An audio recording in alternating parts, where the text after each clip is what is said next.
ganin laifin masoya in sun afka ƙoramar so, babu inkari a koda yaushe shi so yayi na so. Igiya ta zato ta zargi ka ruhi ba sakewa, da kai shiga inuwa kan sanki na tunawa. Kin wanzu da ni zan wanzu da ke ta kinai azawa.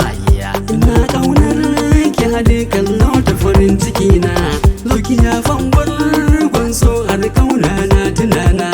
Kin karance kin haddace kalmar da nufi so, na maganta kan tsarin suranki ne da kwanso. Na ɗauki martali kan ƙaunar ki dole na yi faso. Sauta ta karace ba ta ruwa sai da hore, na saki so ni so na hakika ya fi tsare. Akan gane kyawun shukan aka sanya taki ne, ke kula min da kanki komai wahala kaddara ne.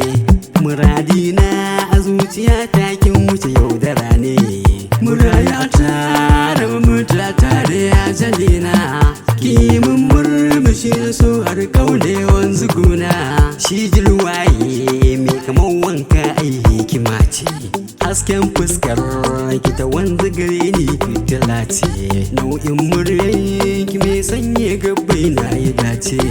Mafarki na ya zama to gaske fa'ida ce, tunani na a dukkan matakin yi zarce. Igiya ta zato, igiya ta zato, igiya ta zato ta sarki dukkan zuciyata.